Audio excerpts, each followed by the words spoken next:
Welcome to English to Bengali audio books. আজকে আমরা শুনে নেব ক্যাথরিন ম্যানসফিল্ডের বিখ্যাত একটা ছোট গল্প দি ফ্লাই।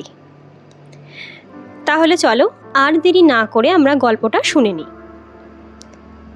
তুমি এখানে খুব আরামে আছো, বৃদ্ধ মিস্টার উডফিল্ড বললেন, এবং তিনি তার বন্ধু বসের গন্তব্যের পাশে বিশাল সবুজ চামড়ার আর্মচেয়ার থেকে বাইরে তাকালেন, ঠিক যেমন একটি শিশু তার ট্রলার গাড়ি থেকে বেরিয়ে আসে।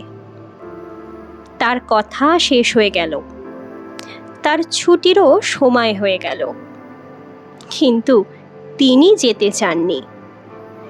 যেহেতু তিনি অবসর নিয়েছিলেন, তার স্ট্রোকের পর থেকে স্ত্রী এবং মেয়েরা তাকে মঙ্গলবার ছাড়া সপ্তাহের প্রতিটি দিন বাড়িতে বাক্সবন্দি করে রাখত। মঙ্গলবার তাকে পোশাক পরা এবং ব্রাশ করা হতো, এবং দিনের জন্য শহরে ফিরে যাওয়ার অনুমতিও দেয়া হতো।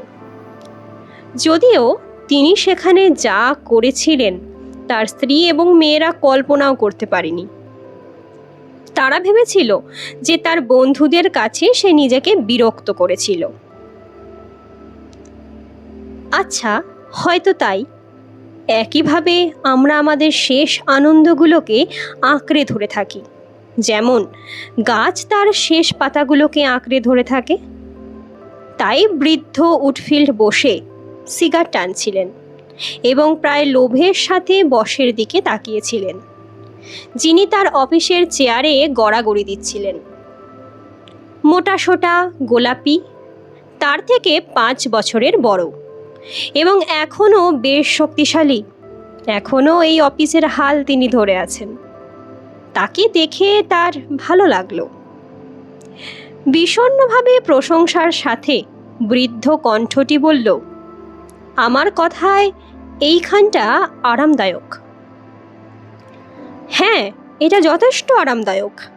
বস সম্মত হলেন এবং তিনি কাগজের কাটার ছুরি দিয়ে ফাইন্যান্সিয়াল টাইমস কাগজটা উল্টে দিলেন। আসলে তিনি তার ঘর নিয়ে গর্বিত ছিলেন। তিনি এটির প্রশংসা করতে পছন্দ করতেন, বিশেষ করে বৃদ্ধ উডফিল্ডের দ্বারা। মাপলার পরা সেই দুর্বল বৃদ্ধ ব্যক্তিত্বের সাথে একটা তাকে গভীর দৃঢ় তৃপ্তির অনুভূতি দিত। আমি সম্প্রতি এটা সেলাই করেছি, সে ব্যাখ্যা করল, যেমন সে গত কয়েক সপ্তাহ ধরে ব্যাখ্যা করেছিল। নতুন কার্পেট, এবং সে বড় সাদা রিংয়ের প্যাটার্ন সহ উজ্জ্বল লাল কার্পেটের দিকে ইশারা করে কথাটা বলল। নতুন আসবাবপত্র, সে বিশাল বইয়ের আলমারি এবং ফাঁকা পায়ের চেয়ারের দিকে মাথা নেড়ে বলল, বৈদ্যুতিক গরম, মানে হলো ইলেকট্রিক হিটার যেটা। সে প্রায় আনন্দের সাথে 5টি স্বচ্ছ মুক্তোর মতো সসেসের দিকে হাত নাড়ালো, যেগুলো কাত করা তামার পাত্রে মৃদুভাবে জ্বলছিল। কিন্তু তিনি বুড়ো উডফিল্ডের দৃষ্টি আকর্ষণ করেননি। টেবিলের ওপরে উর্দি পরা একটি কবরস্থ ছেলের ছবি, যেটি সেই সোনালি ফটোগ্রাফারদের পার্কের একটিতে দাঁড়িয়ে আছে, যেখানে ফটোগ্রাফারদের ঝড়ো মেঘ তার পিছনে। একটা নতুন ছিল না? 6 বছরেরও বেশি সময় ধরে এটা এখানে ছিল। তোমাকে কিছু বলতে চেয়েছিলাম, বৃদ্ধ উডফিল্ড বললেন, আর মনে করতে করতে তার চোখ ঝাপসা হয়ে গেল। এখন কি ছিল? আজ সকালে যখন আমি বেরোলাম তখন আমার মনে এটাই ছিল, বলে তার হাত কাঁপতে শুরু করেছিল এবং তার দাড়ির ওপরে লাল ছোপ দেখা যাচ্ছিল। বেচারা বৃদ্ধ লোকটার শেষ মুহূর্ত উপস্থিত, বস ভাবলেন, আর দয়ালু হয়ে বৃদ্ধ লোকটার দিকে চোখ টিপলেন আর মজা করে বললেন, আমি তোমাকে বলছি কোনটা। আমার কাছে এখানে কিছু একটা আছে যা আবার ঠান্ডায় যাওয়ার আগে তোমার উপকার করবে। এটা সুন্দর জিনিস, এটা কোনো শিশুরই ক্ষতি করবে না। সে তার ঘড়ির চেন থেকে একটা চাবি বের করে তার ডেস্কের নিচে আলমারিটা খুলে একটা কালো বেঁকে থাকা বোতল বের করলো। এই যে ওষুধ, সে বলল। আর যার কাছ থেকে আমি এটা পেয়েছি সে আমাকে কঠোরভাবে বলল, এটা উইন্ডসর ক্যাসেলের সেলার থেকে এসেছে। এটা দেখে বুড়ো উডফিল্ড হাঁ করে চেয়ে রইল। বস যদি একটা খরগোশেরও জন্ম দিত তাহলেও সে এত অবাক হতে পারতো না। এটা হুইস্কি, তাই না? সে দুর্বল গলায় বলল। বস বোতলটি উল্টে দিলেন এবং ভালোবাসার সাথে তাকে লেবেলটি দেখালেন। হ্যাঁ, এটা হুইস্কি। তুমি কি জানো? সে বলল, অবাক হয়ে বসের দিকে তাকিয়ে। ওরা আমাকে বাড়িতে এটা স্পর্শ করতে দেবে না। তাকে দেখে মনে হচ্ছিল যেন সে কাঁদবে। আহ, ওখানেই আমরা মহিলাদের থেকে একটু বেশি জানি, বস চিৎকার করে বললেন এবং টেবিলের ওপর জলের বোতলের সাথে রাখা দুটো গ্লাসের দিকে ঝাঁপিয়ে পড়লেন এবং প্রতিটিতে একটি আঙুলের সমান হুইস্কি ঢেলে দিলেন। নিন, এটা পান করুন, এতে আপনার ভালো হবে। আর এর সাথে কোনো জল দেবেন না। এই ধরনের জিনিসপত্র দিয়ে পবিত্রতা নষ্ট করতে নেই। আহ বলে পান করে সে তার রুমালটি বের করলো। তাড়াহুড়ো করে তার গোঁফ মুছে ফেলল, দিয়ে রুমালটা ছুঁড়ে ফেলে দিল এবং চোখ তুলে তাকালো পুরনো উডফিল্ডের দিকে, যে তার পায়ের ওপর হাত গুটিয়ে খেলছিল। বৃদ্ধ লোকটি তরলটি গিলে ফেললেন, কিছুক্ষণ চুপ করে রইলেন। তারপর মৃদু স্বরে উডফিল্ড বললেন, এটা নাটি। কিন্তু এটা তাকে উষ্ণ করে তুলেছিল আর তার ঠান্ডা বৃদ্ধ মস্তিষ্কে ঢুকেও পড়েছিল। তখনই তার সব মনে পড়ে গেল। এটাই তো, সে বলল চেয়ার থেকে উঠে। আমি ভেবেছিলাম তুমি জানতে চাইবে। মেয়েরা গত সপ্তাহে বেলজিয়ামে ছিল। বেচারা রেগির কবর দেখতে গেছিল এবং ঘটনাক্রমে তারা তোমার ছেলের কবরের মুখোমুখি হয়েছিল। মনে হচ্ছে তারা একে অপরের বেশ কাছাকাছি। বৃদ্ধ উডফিল্ড থামলেন, কিন্তু বস কোনো উত্তর দিলেন না। কেবল তার চোখের পাতায় একটা কাঁপুনি দেখা গেল, যে তিনি শুনতে পাচ্ছেন। মেয়েরা জায়গাটা যেভাবে রাখা হয়েছে তাতে খুশি। মৃদু কণ্ঠস্বরটি ভেসে এলো। সুন্দরভাবে দেখাশোনা করা হচ্ছে। ওরা যদি বাড়িতে থাকতো তাহলে এর চেয়ে ভালো আর কিছু হতে পারতো না। তুমি ওখানে যাওনি, তাই না? না না, নানা কারণে বস যেতে পারেননি। সেখানে মাইলের পর মাইল আছে। বৃদ্ধ উডফিল্ড কাঁপতে কাঁপতে বললেন। আর সব কিছুই বাগানের মতো সুন্দর। সব কবরেই ফুল ফুটেছে। সুন্দর প্রশস্ত পথ। তার কণ্ঠস্বর থেকে স্পষ্ট বোঝা যাচ্ছিল যে তিনি একটি সুন্দর প্রশস্ত পথ কতটা পছন্দ করেন। আবার বিরতি এলো। তারপর বৃদ্ধ লোকটি আশ্চর্যজনকভাবে উজ্জ্বল হয়ে উঠল, দিয়ে বলল, তুমি কি জানো হোটেলে মেয়েদের এক পাত্র জ্যামের জন্য কত টাকা দিতে হয়েছিল? 10 ফ্র্যাঙ্ক। ডাকাতি, আমি এটাকে কিন্তু ডাকাতি বলি। এটা ছিল একটা ছোট্ট পাত্র, যেমনটা গ্রাউটস বলে, অর্ধেক মুকুটের চেয়ে বড় নয়।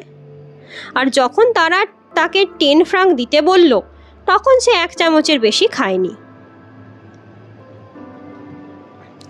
গাট্রুড তাদের শিক্ষা দেওয়ার জন্য পাত্রটি তার সাথে নিয়ে এসেছিল। ঠিকই বলেছ, এটা আমাদের অনুভূতির সাথে বাণিজ্য করছে। তারা মনে করে যেহেতু আমরা সেখানে আছি তাই আমরা যে কোনো কিছু দিতেই প্রস্তুত। এটাই তো ব্যাপার, বলে সে দরজার দিকে ঘুরে দাঁড়ালো। ঠিক বলেছ, একদম ঠিক, বস চিৎকার করে বললেন, যদিও কতটা ঠিক তা তার একটুও ধারণা ছিল না। তিনি তার ডেস্কের কাছে এসে দরজার দিকে এগোলেন। সেই নড়বড়ে পদচিহ্ন অনুসরণ করে বৃদ্ধ লোকটিকে বাইরে দেখতে পেলেন। উডফিল্ড চলে গেছে।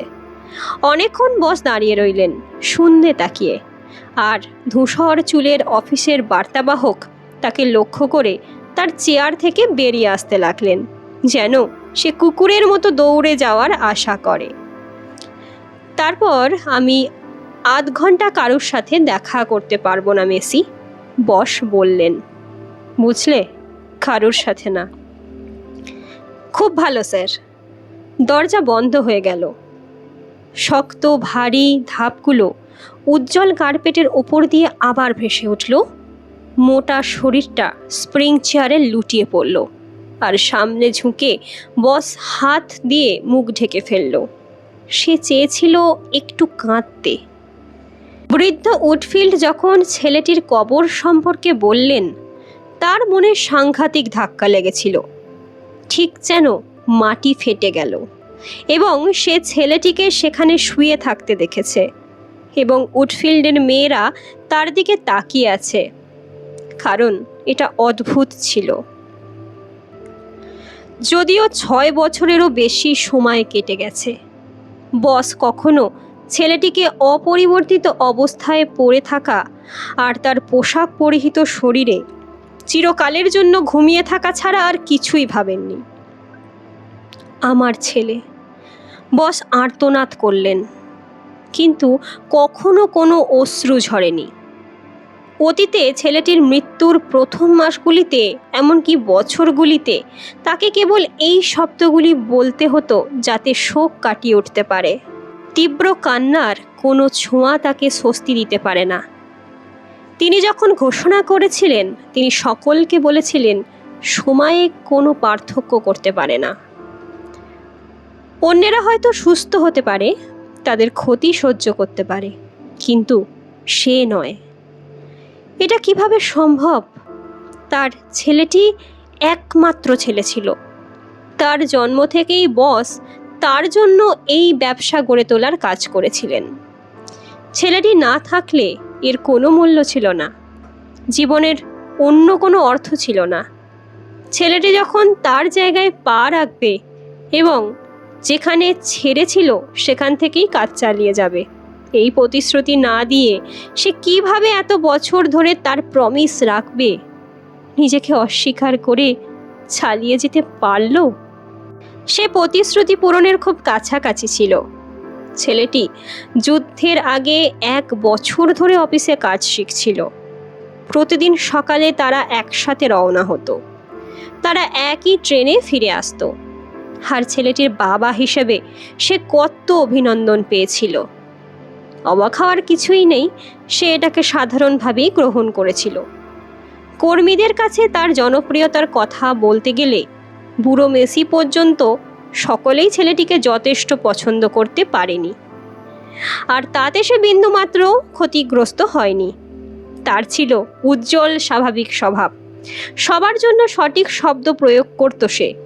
সেই ছেলে সুলভ চেহারা আর বলার অভ্যাস, সবই তার ছিল দুর্দান্ত। কিন্তু সব কিছু শেষ হয়ে গেল, এবং এমনভাবে শেষ হয়ে গেল যেন কখনো হয়নি।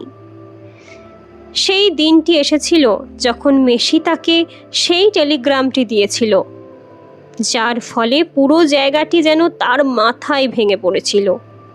লেখা ছিল, গভীরভাবে দুঃখিত হয়ে তোমাকে জানাচ্ছি। আর সে অফিস থেকে একজন ভাঙা মানুষ হিসাবে বেরিয়ে এসেছিল।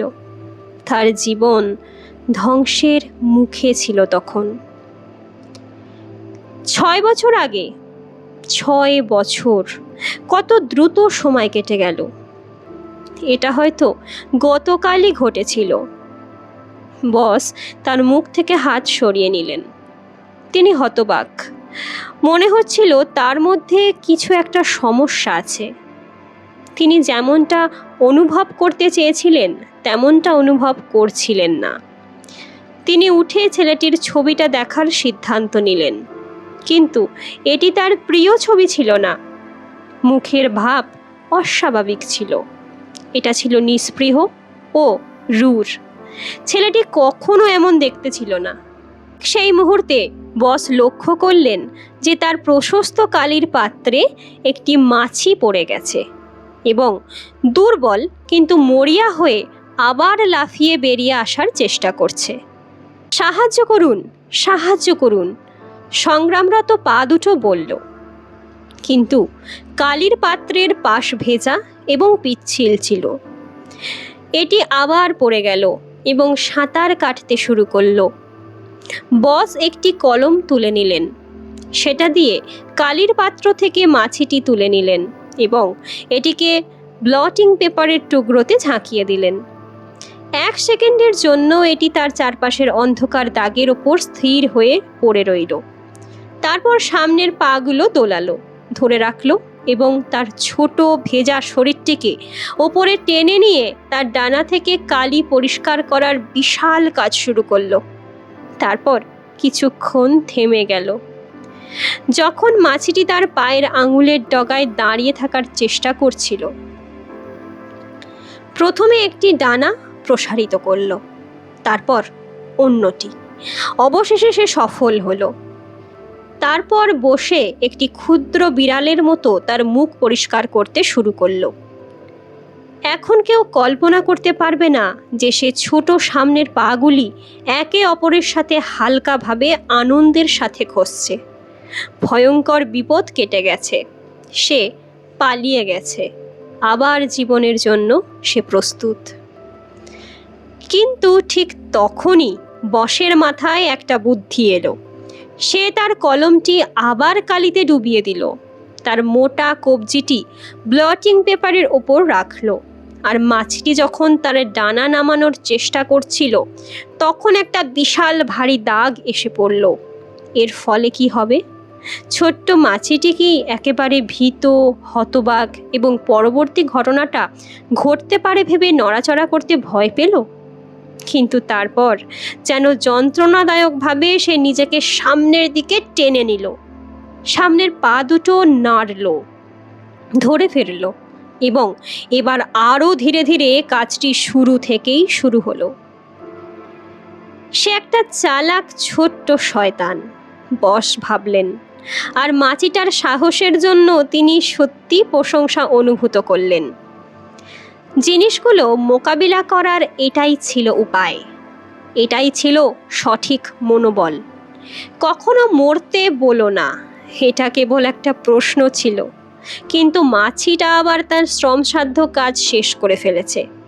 বসের কাছে তার কলমটি পুনরায় পূরণ করার, নতুন পরিষ্কার করা শরীরের ওপর আরও একটি কালো ফোঁটা ঝাঁকানোর সময় ছিল। এবার কি হবে? এরপর এক যন্ত্রণাদায়ক উত্তেজনার মুহূর্ত।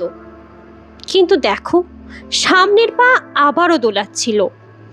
বস স্বস্তির এক ঝলক অনুভব করলেন।